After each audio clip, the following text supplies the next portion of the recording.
بەناوی خۆی بەخشندەی میرەبان ئەزانی کەناڵی ئاسمانی پایان خۆشحاڵم لە بەرنامەیەکی تری پامی تۆ لەگەڵ ئێوەی ئازوو خۆشەویستە بم. ئەمڕۆ لە یەکێک لە شەقامەکانی شاری سلێمانی لە هاوڵاتیانی بەڕێزە پرسین بۆچی حکوومەتی هەرێم لە دوای 27 ساڵ حکومڕانی نیمچە سەربەخۆ ئەگەڕێتەوە ژێر ڕکێفی حکوومەتی بەغدا. ئایا ئەم هەموو سازشەی بەرپرسان لە بەرامبەر حکوومەتی بەغدا هۆکاری چییە؟ ئەی بۆ هاوڵاتیان سنوورێک بۆ ئەم هەموو شکستەی بەرپرسان دانانێن؟ ئێمە لە هاوڵاتیانە پرسین، ئێوەش بینەرمان بن، زانینەوان ئەڵێن چی فەرموون.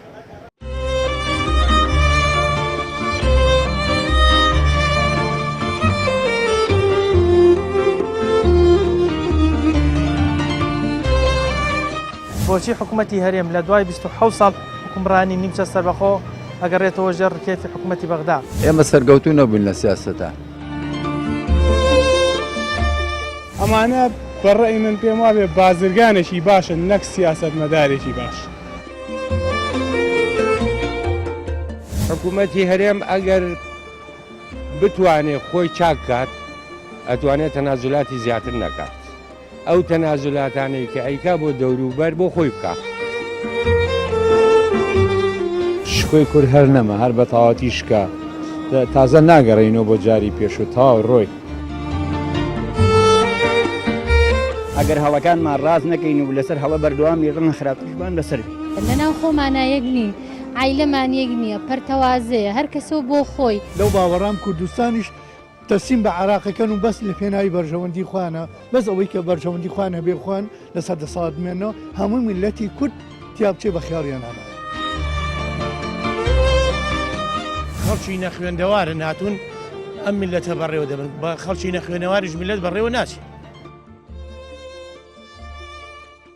بۆچی حکوومەتی هەرێم لە دوای 27 ساڵ حکومڕانی نیمچە سەربەخۆ ئێستا ئەگەڕێتەوە ژێر ڕکێفی حکوومەتی بەغدا؟ وەڵڵاهی برای بەڕێزم ئەوە ئەگەڕێتەوە بۆ کە ئیدارەیەکی باش نەبوو، سیستەمێک نەبوو لە وڵاتە کە دام و دەستگاکان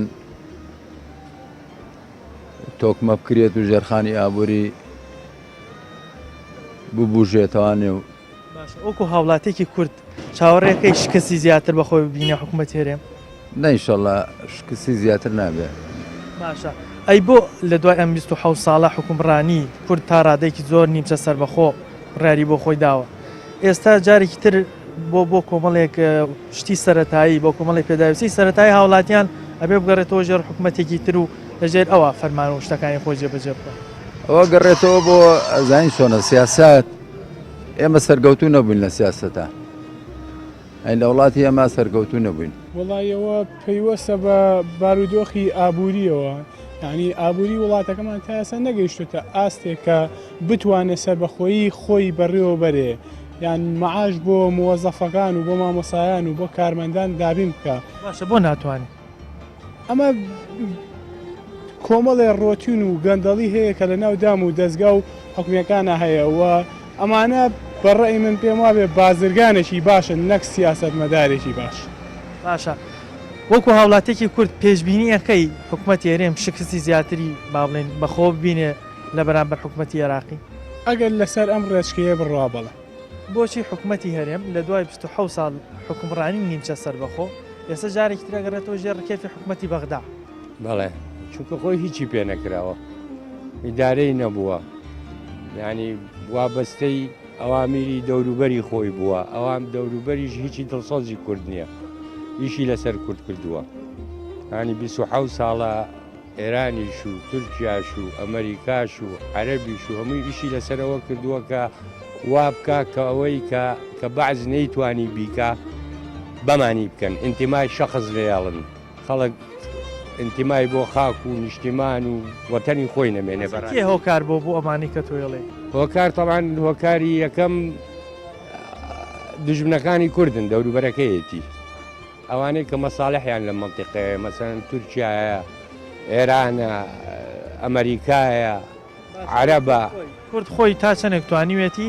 بەرامبەر ئەم دوژمنانەی خۆی بوەستێ، ئەوانەی کە ئێستا دەسەڵاتیان هەیە تا چەندێک توانیوانە لە بەرامبەر پلانی ئەم حکوومەتانی کە باڵێن تۆ پێ دوای دوژمنی کوردن توانێتی پلانەکانیان ڕابگریان هەوڵ بدا هیچ نەبێ ئەو پلانانەی کە بۆیان دانراوە کەمی بکاتەوە کاریگەرێکە. من پێم وایە نەیان توانیوە، کورد نەیتوانیوە لەبەرەوەی قسەی یەک نەبووە خطابی یەک نییە وەکو مەسائلی مەسەلەن نیشتیمانی وەتەنی ئەسڵی کە پێویستە هەمووی هەر یەک قسە بێ لەوە یەک قسە نەبوون چونکە ئەجنیدایان دەوروبەریان تەنفیز کردووە هەمویان وڵا هۆکاری ئەوەیە کە نەیانتوانێت حکومڕەنێکی باش بن لە هەرێمی کوردستانە و ئەوەش دەرەنجامەکەیتی کەبینیمان هەمومان 16 ئۆکتۆبەریان بەسەر کوردە هێناوەتە هەموو سەرتە لە پەسا هەموو شتەکانە دیارنەوە ژێر حکومەتی عێراقی و حتا دوێنێک لەمە شتێکی زۆر نامەبینی لە هەڵەبجە کردنەوەی مەراسیمی 16 ئاب 16 ئەوەی کە یا یادێکی میێبارانی هەڵەبجە بەر نەشیدی عێراقی کرایەوە بەڕاستی شەرمەزارێکی تر بۆ هاتە سەر و خەرمانەی کە حکومڕانی کوردی نەیتوانیوە بەڕاستی پیادەیکا بۆ خۆی ئەم هاوڵاتیە بەڕێزە دوێنێ لە یادێکی میێبارانی هەڵەبجەواتە 16 سێ بەشداری کرد بەدڵگرانی و باسیەوەی کردکەوە لە دوای 27 ساڵ حکومڕانی بەو نەشیدەی کە هەڵەبجە و خەڵکی هەڵەبجە کیمیاباران کرا یادی هەڵەبجە بەو نەشیدە کرایەوە باسیەوەی کردکەوە حکوومەتێکی ناسیاسی ناسەرکەوتوو هەبە بۆیە ئەو هەموو شکستە ئێستا تۆمارەکرێ و چاوەڕوانیش یەکرد ئەگەرەمانە لەسەر حکم بن ئەم شکستانە بەردەوام بێت ئێمە هاوڵاتیان زیاترە دوێنین بزانینەوە ڕێیان چی ئەوش لەگەڵمان بێت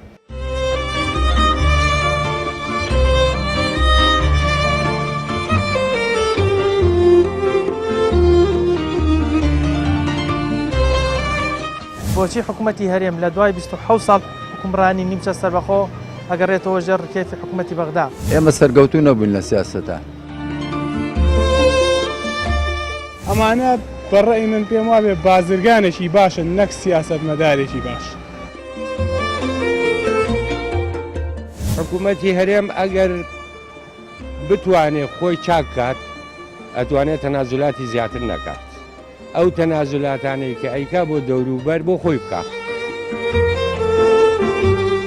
شکۆی کورد هەر نەما هەر بە تەواوەتی شکا تازە ناگەڕێنەوە بۆ جاری پێش و تاو ڕۆی ئەگەر هەڵەکانمان ڕاز نەکەین و لەسەر هەڵە بەردەوامی ڕەنە خراپتیشبان بەسەروی لەناو خۆمانە یەک نین عیلەمان یەک نییە پەرتەوازەیە هەر کەسە بۆ خۆی لەو باوەڕام کوردستانیش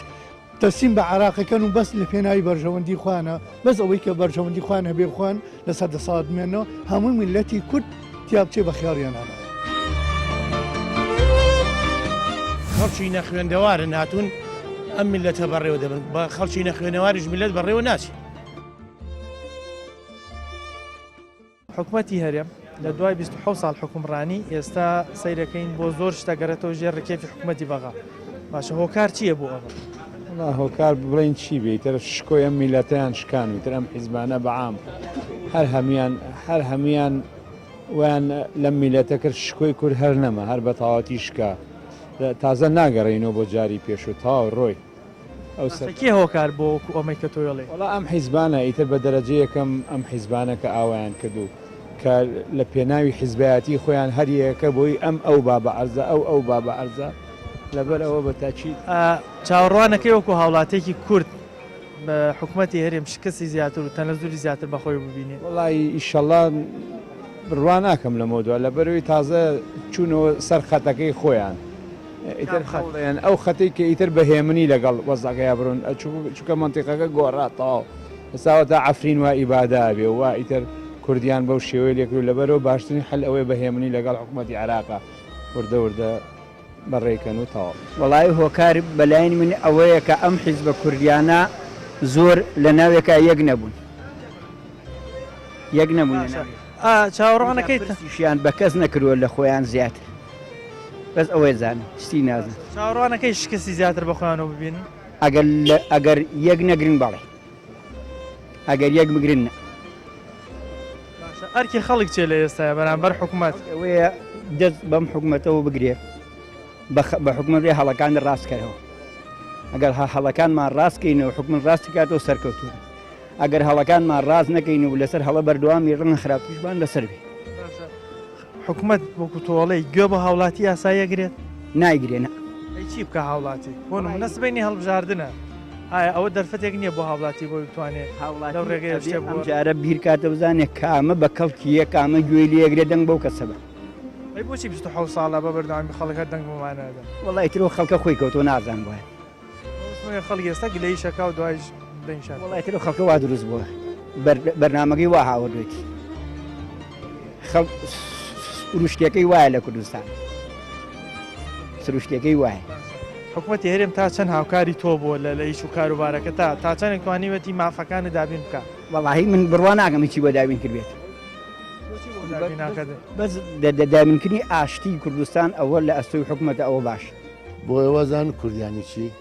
کوردیانی بلیمت ینی ڕازگۆ ینی مسلمان ینی بە ئیمان ینی بە غیرەت ینی بە شەرەف ینی بە ناموس بڕۆ لە وڵاتەکانم بگەڕە لەگەڵ کووردا ئەرز و ئاسمان فەرقیە بەڵام ئەمانەی کێسا حکومێماکەن کورد نین چاوەڕوانێکی وەکو هاوڵاتێکی کورد شکستی زیاتری حکوومەتی هەرێم ببینی بەرامبەر حکوومەتی عێراقی چاوەڕوان چێ من باوکی دوو شەیدی کوردایەتیم هی داعشنا هی کوردایەتی هەشتاکان خۆشم لە 61ەوە پێشمەرگەی دێرین بووم کاتی خۆی ئێستا لە ماڵ دانیشتوم چاوەڕوانی چی بکەیت لەمە زیاتر هەیە تەنازول ئیجا ئەوەی ماوە بێن ماڵ و مناڵەکانیشمان بەرن تاڵانی کەن ئەرکی هاوڵاتی چێر بەڕای تۆ لە ئێستاە بەرامبەر ئەم سیاسیە ناسەرکەوتوانێک کە باسی ئەرکی هاوڵاتی چییە بۆ لە بەرامبەرەمانە ئەرکی هاوڵاتی ئەوەیە هاوڵاتەکەی ئەمڕۆ کە تێگەیشتوو بێت کە لێ هاتوو بێت دانا بێت ئازا بێت هیچی پێ ناکرێت چونکە کۆمەڵێک چەتە بە پارە حکومەکەن بەسەر میلەتە باشە تۆ باس کردوتم من پێشمەرگەی دێرین و خاوەنی دوو شەهیدم حکوومەت تا چەندێک بە وەفا بۆ بەرامبەرت ئەم حکوومەتە کوردیاڵێ وەڵی ئەوە نە بە وەفا بووە کە بە قەرز ئەژیم وە کرێکیشم هاوکاری نەکردووی بۆی لە ژیانێکی باشتر و شایستە هاوکاری کردم بۆ قەرز بکەم بۆ بە قەرز بژیم بۆ کرێکی بم بەڵام خیانەتم نەکردووە وە پیاوی هیچ وڵاتێک نەبووم ماساویشم نەکردەوە بۆیە لە ژیانما دواکەوتم بەس یەک شت هەیە کە سەربەرزم لای خواوە پاکم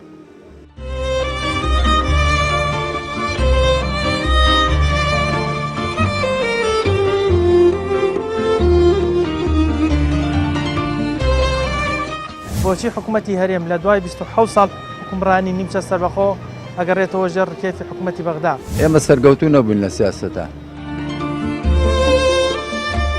ئەمانە بەڕێی من پێم وابێ بازرگانێکی باشن نەک سیاست مەدارێکی باش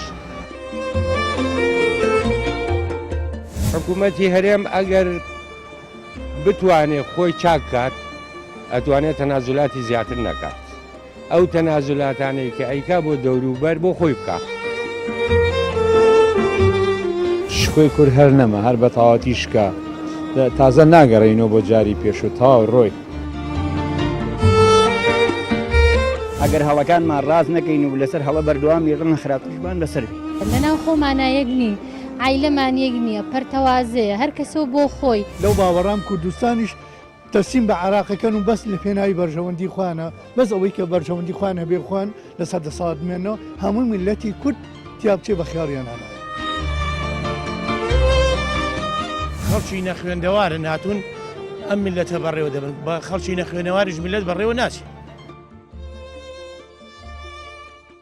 لەناو خۆمانە یەک نین عیلەمان یەک نییە پەرتەوازەیە هەر کەسەوە بۆ خۆی هەمووی کێشەکە گەڕێتەوە بۆ ئەوە چاوەڕوانەکەی حکوومەتی هەرێم تەنەزول و شکستی زیاتر تۆمار بکە بەرامبەر حکوومەتی بەغا وڵا ئەگەر ئێستش بکەونە خۆیان هەر باشترە لەوەی کەوە ساڵێکی کە بکەونە خۆیان ئێستا تازە لە چیمان ماوە لە دەستینەین هەموو شتێکمان ڕۆژێتەوە بۆ بەخا ڕاستەکی هۆکار بۆ مامان وەڵام ملەتی سەرگەورەکانمان یەکێتی و پارتی ئەوان خۆدای ماڵێن خەڵک هەڵی بژاردووی ئێستاەوە خەڵک دەنگی پێداون و ئێستا وا باڵنین ئەوە لە دەسەڵاتن بۆچی ئەوان ئەم شکستانە تۆمارەکەن و خەڵکیش دەنگیان پێداتەوە وەڵا دەیتر خەڵکە بێ خۆشی باجەکەی بە ئەوەی کە دەنگی یاوە ئێستا هەر بەس گەورەکان گیریان نەخواردەوە هەموو تاکی کورگیری خواردەوە هەمووی بەشدارە لەم شکستە چکم وەکو تۆ خۆت بەڕێز لە فەرمووت دەنگی پێیاوە ئەبێ ئێستش باجەکەی بە ئەرکی خەڵک چێ لە ئێستاە وڵایتر ئەسە لە دەستی خەڵکی شانەماوە فەرمو بتێوە شتێ بکەیت چیەکەی نسبینی هەڵبژاردنە ئیتر هەڵبژاردنە با خەڵکیتر بڕواتەوە بە خۆیە ئیتر چەنی چی قازانج کرد لەم 30 ساڵە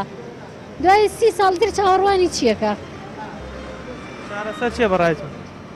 وڵی چارەسەر ئێستا چارەسەریش نەماوە بەڕێزم تەنها ئەوێ چارەسەرە گەڕانەوە بۆ لای بەغا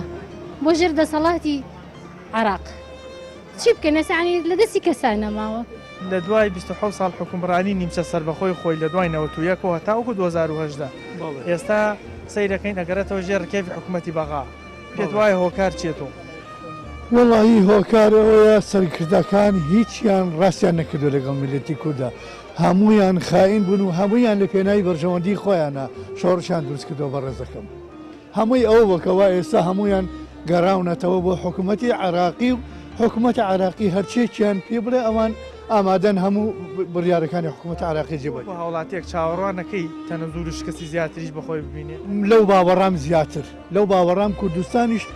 تەسیم بە عراقەکەن و بەس لە پێناوی بەرژەوەندی خوانە بەس ئەوەی کە بەرژەوەندی خوانە بێ بخوان لە سەدەسادمێنەوە هەموو میلەتی کورد تیابچێ بە خیاڵیانانایە بۆ ئەوان شانازی بە نیشتمان پەروەری خۆیان شانازیەکان ئەوەی شۆڕشێکیان دروست کرد ئەو کاتی میلەتی کورد هیچی نەئەزای نێزانی کەوا ژێردەسە و زڵم لێکرا بوو ئەمانە هەسان بە دروستکردنی شۆڕشێک بە میلەتی کورد ڕزگارکردنی میلەتی کورد ئەمانە هەمویان باخاین دەچوون هەمویان بوون بە پیاوی بێگانە بەڕێزەکەم هەمویان هەر کەسە و سەر بە وڵاتێک بوون و ئەوە میلەتی کوردیان بەم شێوە هێناکەوا ئێستا ئیبینی هیچ کەس ساحیبینی ئەوە تاوە عفرینەوە کوردستانی خۆوانە ئەوە هەڵەبجێ ئەبینی کەوا چی ئەکرێ بەم خەڵکە و دوێنێ لە یادی هەڵەبجە یادێکی میاباران بۆ یەکەم جار بینیمان نەشیدی عەرەبی لێدرا نەشیدی حکوومەتی عێراقی لێدرا هەستی چیە ڕای تۆ چێ لەو بارەیە مانای ئەوەیە تر ئەم وڵاتە بە هی میلەتی کورد بە هیوای هیچ شتێک نەبێ بەڕێزەکەم بە هیوا هیچ ئەوە نەبێت کە شۆڕشێکی کەسە لە نوێ دروست بێتەوە بۆ ڕزگارکردنی میلەتی کورد معنای ئەمە هەموو سەرکردەکانی پێشومان بەو شێوە ئەواتەسیمی عراق بوون و ئیتر هیچ ئەمەلێک نەماوە کە میلەتی کورد دڵی بەم سەرکردانە خۆش بێت وەڵای هۆکارەمانە بەڕاستی بەکرێژیراویە وڵاتانن بە حەقەت سیرەکەی حزبێ لەم لا بە قسەی ئێرانەکەەوە حزبێ لەو لا بە قسەی تورکیاکاو بەڕاستی وەکو داشی دامەدانێن و دام بن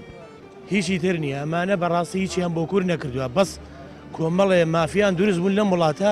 پارە لە جیفانی خۆیان پڕەکەن لەسەر حسابی ئەم میلەتە ئەی بۆ ئێستا گەڕێنەوە ژێر کێفی حکوومەتی بەغا وەڵاهی لەبەر ئەوەی ئەمانە کابرا داهاتە سەر تەلەڤیزۆن دەیگوت بەغا پارەی نییە و بەغا ئەوەی نییە و ێساش وەکو سوالکەریان لێ هاتووە هەم ڕۆژێ لە بەغا ئەپارڕێنەوانێ وەکو سوال کرد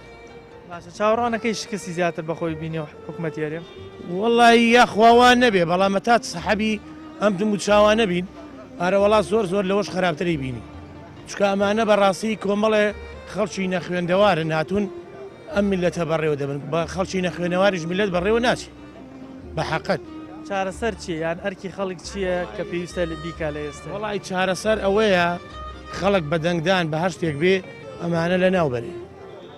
چکە تا سەحەبی ئەم چڵ چاوانە بین ئێمە قەت نابین بە هیچ چکە ئەمانە کۆمەڵێکن بەس ئەوە نازانن جیرفانی خۆیان پڕکەن و هیچی تر چیان لە خەڵکی فەقیر نییە لەسەر حیسابی ئەم میلەتە جیرفانی خۆیان پڕ کردووە لەسەری سەرەوە بەس جیرفانی خۆیان نەبین جیرفانی خەڵکی فەقیر نابین کە دینارێکی تیان نیە کە پارەی شیری پێ نیە کە پارەی هیچ شتێکی پێ نیە یعنی خەڵک بەڕاستی من لەم بازاڕەیە بە چای خۆم ببینم کابرا 1000 دیاری پێ نیە بیە بە لەفێ ئەویش بە ئارەزووی خۆی کوڕە مەسوولەکان دەچنە دەرەوە بە ئارەزوی خۆیان ڕائبێرن بە ئارەزوی خۆیانەوە کە نەبێ ئەم خەڵکە بە دەنگدان بەڕاستی بە هەر شتێک بێ بە شۆڕژی چەکداری بێ بە هەر شتێک بێ ئەمانە لە ناوبەری 27 ساڵە سیاسەکانی کورد ئەم میلەتە لەگەڵ ڕێزما بۆ هەموو میلەتی کورد بەڵام ئەمان گەوجێن چەندین جار ئەمانە سەر سنووقی دەنگدان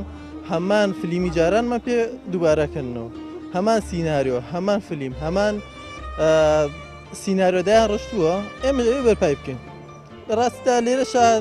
ئەو سیناریۆیانە بە تایبەت دوو حیزبی دەسەڵات واکەن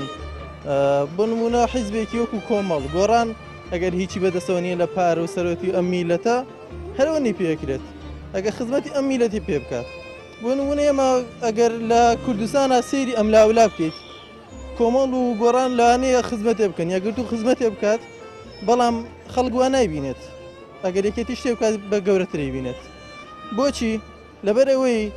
چەندین ساڵە ئەم درۆیانە دەنەوە بەگوێ میلەتەیە ئەبینی ئەم درۆیانە ئەیکەم بەڕاستی لەلای خەڵک بۆ جیلی ئێسانا بەس بۆ جیلی دواتر لەوانەیە ئەڵێن ئەمە ئەسڵێکی هەیە ئێمە چەندین ساڵە لەسەر ئەم پێڕە و پرۆگرامە سەقەتە بەڕێمانەکەن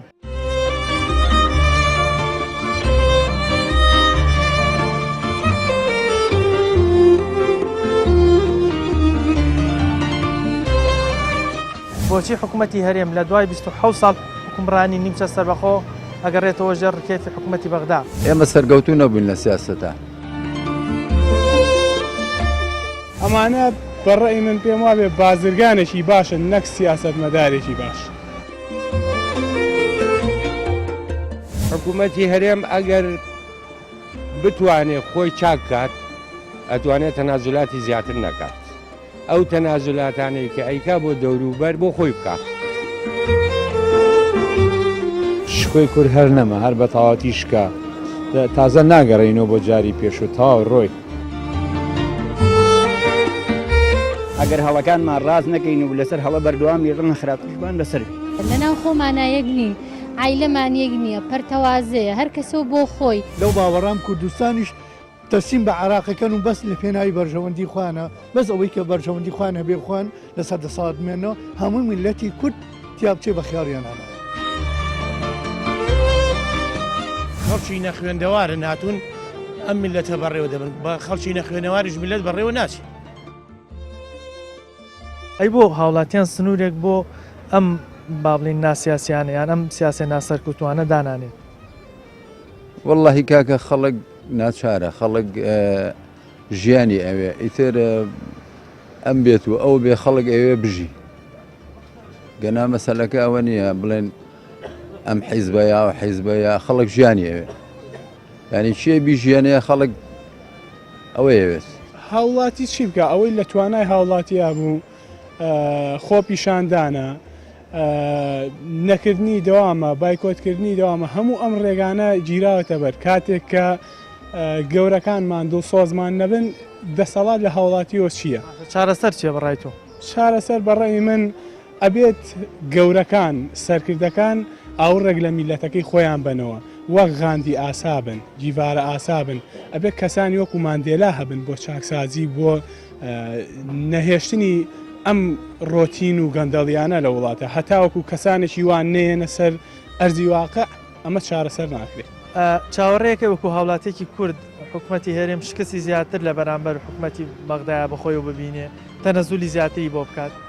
حکوومەتی هەرێم ئەگەر بتوانێت خۆی چاک کات ئەتوانێت تەنازولاتی زیاتر نەکات. ئەو تەنازولاتانەی کە ئەیکا بۆ دەوروبەر بۆ خۆی بکات. چۆن بۆ نمونە؟ بۆ نمونە مەسەلەن حکوومەتی هەرێمێسەکە لە زۆر شتا مەسەن لە قەزایە ئیداریە لە مەوازیعی بەڕێوەبردننی وڵاتە لە سیاسەتی دەوروبەرە لەمانە کە نەیتوانی وە بیکات لە ناو خۆیان ڕێککەوێ مەسە با تەنازل بۆ یەکتر بکەن قەیچێکە با تەنازل بۆ یەکتر بکەن بە قازانجی خەڵک تەواو بێ ئەو تەنازلەی بۆ بەغایەکەی ببینی حیزبەکان لە بینی خوانە بیکەن بۆ هەموو انشقاقاتە بکرێ. باشە ئەرکی خەڵک چێ بەڕای تۆ لە ئێستاە؟ ئەرکی خەڵک من پێم وایە هەموو ئەساسەکە خەڵکە. یعنی خەڵک ئەگەر خۆی چاکە ئەگەر تێ بگا چۆن چی بکە یعنی کابرا ئەگەر بێت و لەبەر مەعاشێکی حزب بێت تەسحێ بە مەبدەئی خۆی بات هەروە ئەبێ باشتر نابێت لەمە. بەڵام ئەگەر بێت و مەبدەئیەن مەسەلەن بەعزێ چەمک هەیە کە تجارەتی پێوە نەکا لەبەر خاتری مەعاشێ نەچێ وابەستە بێ بەم بۆ و ئەوانەوە ئەتوانێت یە قسە بێت لەسەر سنووقی دەنگان کێی پێ باشە دەنگی پێ با کێی پێ مەسەلەن ڕەوایە بەوە ئین بێت تەبیعیە یعنی چاگە بێت. وەکو هاوڵاتیەک تا چەندێک پێی دڵگران بووی نەشیدی با بڵین کوردی لا براو نەشیدێکی عەرەبی لە شوێنی دانێت. چۆن دڵگران نابین هەمومان ئەوە بە خوێنی شەهیدەکانمان بەرهەمان هێنا بۆ ئەوەی کە من بتوانیمان لەمای 27 ساڵیە لەمچە حکومڕانیەک بۆ خۆمان پیادە بکەین بەڵام بەداخەوە بینیمان کە بۆ ئاقاریان نابرد. باشە وەکو هاوڵاتیەک پێشبینیەکەی حکوومەتی هەرێم شکستی زیاتر بەخۆی ببینە بەرامبەر بەغدایان خودنا لەسەرم سیاسەتی ئێستان بەردەوام بن بڵێ. ئەرکی خەڵک چیە لە بەرامبەر ئەم سیاسی ناسەرکەوتوانە کە وەکو تۆ ئاماژت پێکرد ئەرکی خەڵک چێ بەرامبەر ئەمان؟ ئەرکی خەڵک ئەوەیە بتوانێتتر ئەمانە ڕاگرێ لێرە ئەستۆ پێکیان پێ بکە بتوانێتتر لەسەر سوقەکانی دەنگدان عقوبەیان با جارێکی ئەمانە نەبنەوە بەدەم ڕاستی ملەتی کورد خەڵکانێک بێنێ پێشەوە کە بتوانن مافەکانی ئێمە بەدەست بێنن جارێکی تر ئێمە خەڵکانی خەڵبژێرین کە بتوانن لە ئاس خواستەکانی ئێمە بن ئەمی هاوڵاتی.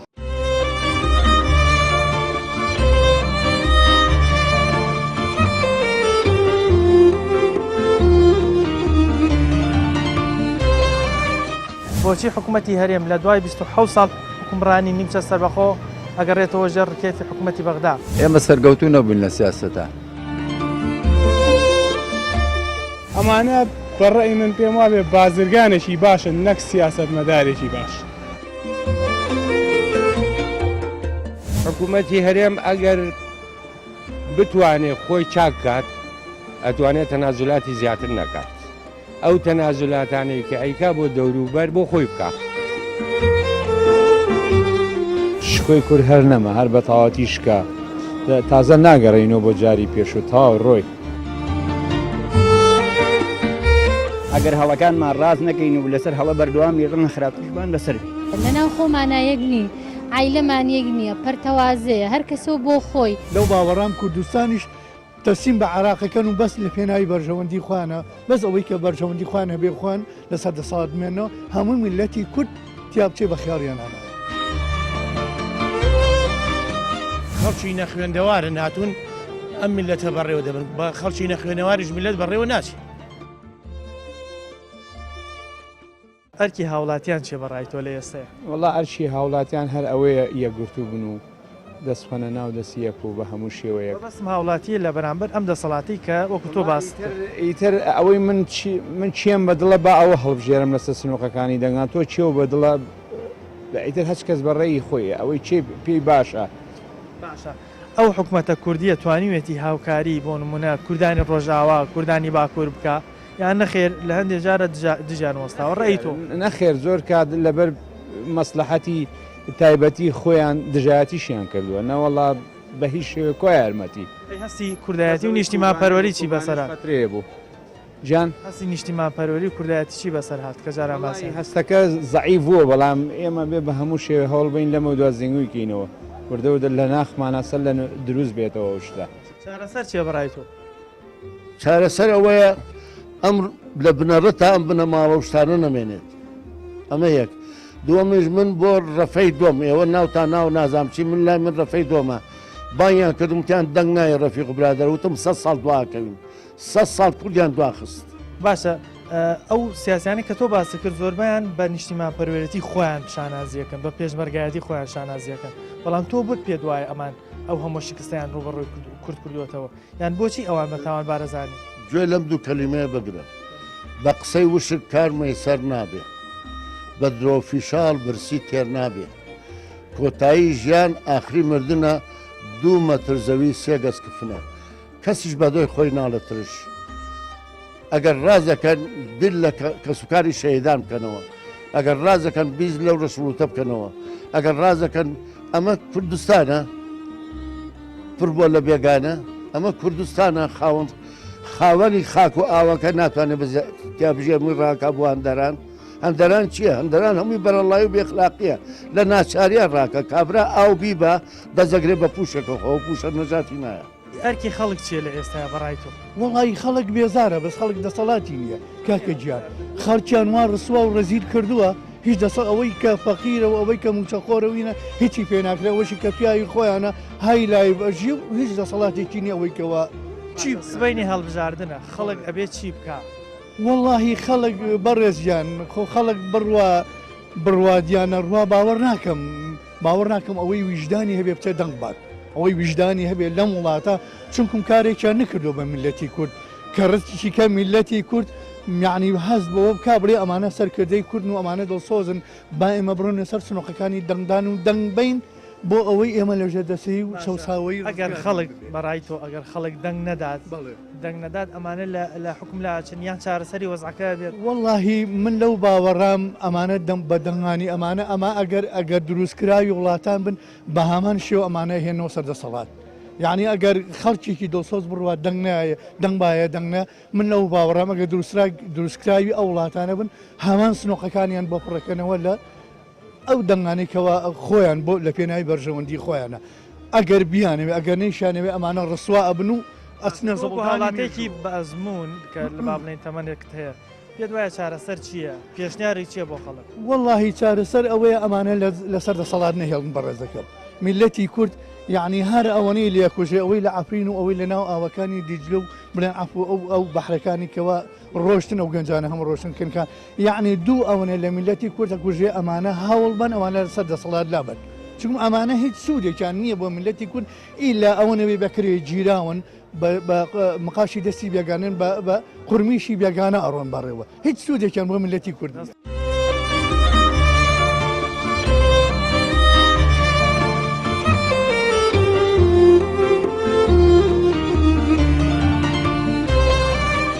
بۆچی حکوومەتی هەرێم لە دوای 27 ساڵ حکومڕانی نیمچە سەربەخۆ ئەگەڕێتەوە ژێر ڕکێفی حکوومەتی بەغدا؟ ئێمە سەرگەوتو نەبووین لە سیاسەتە. ئەمانە بەڕێی من پێم وابێ بازرگانێکی باشن نەک سیاست مەدارێکی باش. حکوومەتی هەرێم ئەگەر بتوانێت خۆی چاک کات ئەتوانێت تەنازولاتی زیاتر نەکات. ئەو تەنازولاتانەی کە ئەیکا بۆ دەوروبەر بۆ خۆی بکات. شکۆی کورد هەر نەما هەر بە تەواوەتی شکا تازە ناگەڕێنەوە بۆ جاری پێش و تاو ڕۆی. ئەگەر هەڵەکانمان ڕاز نەکەین و لەسەر هەڵە بەردەوامی ڕەنە خراپەشبان لەسەر بێ. لەناو خۆمانە یەک نین، عیلەمان یەک نییە، پەرتەوازەیە، هەر کەسەوە بۆ خۆی. لەو باوەڕام کوردستانیش تەسیم بە عراقەکەن و بەس لە پێناوی بەرژەوەندی خوانە بەس ئەوەی کە بەرژەوەندی خوانە بێ خوان لە سەدەساڵمێنەوە هەموو میلەتی کورد تیا بچێ بە خیاریانانە. خەڵکی نەخوێندەوارن هاتوون ئەم میلەتە بەڕێوە دەبن بە خەڵکی نەخوێنەواریش میلەت بەڕێوە ناچێت. ئەم ئیشانەی خۆیان ناوەنێ نیشتمان پەروەری تۆ ناوێنیت؟ وەڵاهی من ئەی نیشتمان پەروەری نییە بەڕاستی ئەمە نیشتیمان فرۆشتنە بە پارە بە سەروەت و سامانی ئەم خەڵکە. نیشتمان پەروەری ئاواکرێت نیشتمان پەروەری ئەوواکرێ خەڵکی فەقیر و هەژار بچە سێنیتەوە. یعنی بەڕاستی تۆ سەیری بەرنامەی دینی ئیسلام کە چەند جوانە پێغەمبەران سەڵڵاهو عەلەیهی وسەلەم کە هاتوون هەموو بۆ خۆیان خەڵکێکی وابوون خەڵکیان وەکو عومەری کوڕە خەتاب گەڕاوە شەوانە بزانێ خەڵک چێ فەقیرە و چێ هەژارە وەکو ئەو ژیاوە. بەڵام ئەمان تۆ سەیرەکەی بە ئارەزوی خۆیان چیان لە خەڵکی فەقیر نییە. یعنی بەڕاستی زۆر خەڵک لەو پەڕی نەهەمەتیدایە خەڵک پارەی پێ نییە خەڵک هیچ شتێکی پێ ناکرێ. بەڕاستی نمونەمان هەیە لەمانە ئێستا لە دەسەڵاتن وەکو خەڵکی ئاسایی و هاوڵاتی ئاسایی بژین نەوەڵاتیانە نەوەڵا لە هەر پێنج حیزبەکە بەڕاستی کەوانەی بە یەکێتی و پارتی و کۆمەڵ و یەکگرتو و گۆڕان و هەر هەمویان ئەمانەی کە ئێستاش دێن بەڕاستی چیان پێ ناکرێت هیچیان. چارەسەرەکە چییە لای تۆ؟ وڵی چارەسەرەکە چییە؟ وڵی و چارەسەر ئەوە نە خەڵک باسی چارەسەری کرد نازانی باسی چ شتێ بکەیت. یعنی تۆ سیرەکەی خەڵک بە دەنگدانە هەر ڕازی نییە بە هەموو شتێک خەڵک مامۆستای داما و دوو ماکاتە سەرجادە بەڕاستی کەس جوابی نەدایەوە. یعنی نازانی چی بکەیت. یعنی هەموو شتەکەش بۆ خەڵکی سلێمانیە. یعنی تۆ چییە هەرچی زەرمەندە خەڵکی سلێمانی زەرەدی کردووە تا ئێستا تۆ چەند ساڵە لە دوای 2015ەوە کە مزارە کراوە کەوە کراوە هەر خەڵکی سلێمانی زەرەدی کردووە. بەڕاستی خەڵکی کە چاوی لە هیچ شتێک نەبوو. چاوەڕوانەکەی حکوومەتی کورد حکوومەتی هەرێم شکستی زیاتر و تەنەزولی زیاتر بکە بەرامبەر بەغدا؟ خۆی لەوە تەنازول زیاتر چییە؟ ئەگەر ئەندامی سەرکردایەتی حیزبێکی دەسەڵاتدار بڵێ هەولێریش وەکو نەجەف و کەلبەرا و وەکو بەغدا شارێکی عێراقیە نەک هەر کەرکووک هەولێر و سلێمانی جەفرۆشن وەرە کەرکووک بە 10 دقە چۆڵیان کرد. ئەم هەموو جێشە لەکوێ بوو؟ ئێمە 400,000 بەس جێشمانەیە. هەرکی خەڵک چییە یان چۆن خەڵک بتوانێت حەقی خۆی تۆڵەی خۆی لەم سیاسیانە بکاتەوە کە تۆ باسی؟ ئێمە خەڵک ئەوەی پێ کرابێت بە دەنگدانەکرێت. وەرە چەند ساڵەیەوە ئەم حکوومەتە ئەم دوو حیزبە تاقیەکەنەوە ئەم جار دەنگ دەم بە کۆمەڵ بیدەم بە یەکگرتو ئەوانیش تاقیکەنەوە تا ئێستا هەرچیەک بوو بێت ئەمانە دەست پاکن ئیسلامیەکان هەرچیەک بن دەست پاکن. ئێمە چەند ساڵە پارتیوەکێتی وامالیەکەن بە ئەمان بەڕێوە بەرمزان چۆن بەڕێوە بین. ئێمە ئەم هەموو سەرۆت و سامانە ئەگەر بەدەستی کۆمەڵەوە بێت وەکو تورکیا و ئەندەرویزیا و مالی زیالیەکەن کە تورکیا لە ماوەی 15 ساڵە بوژانەوەیەکی بەخۆیەوە بینی یان مالیزیا لە مایە 7 ساڵە بوژانەوەی بەخۆیەوە بینی لەوەرە گەر ئەمانە ئێمە لە 30 ساڵە اینجا کە بەرە دواوەڕین. ئەم هەموو سەرۆت و سامانە ئەگەر خۆیان نیان دزیایە بەشی نەوەکانمانیە کرد وەکو قەتەرمان لێ ئاهات. بەڵام لە ڕاستیە ئێمە تاکە خەمی ئەم میلەتە تاکە کێشەی ئەم میلەتە تەنها دەستپاکیە. ئەگەر دەستپاکیە بێت و بە پێی پرۆگرامی ئیسلام بەڕێو بن ئەوە هەموو شتێکمان شارسەر کرد. ئەوەی بینیتان ڕاوسەرنجی هاوڵاتیان بوو زۆرینی هاوڵاتیان پێیان وا بوو هەتاوەکو ئەمانە لە حکم و دەسەڵات بن شکستی زیاتر و تەنەزولی زیاترە بینی بۆی داوای نەکرد کەوا هەڵبژاردن کە لە بەردەستی هاوڵاتیانە کارتێکی باشە بۆی بتوانێت تۆڵە لە ئەو سەکەدا ناسەر کەوتووە ناسیاسیانەی خۆیان بکەنەوە و کەسێکی باشتر لە شوێنی ئەماندا بنێن پامی تۆ کۆتایی هات تا بەرنامەیەکی تر بەخوای گەورەتان ئەسپێرم خواتان لەگەڵ.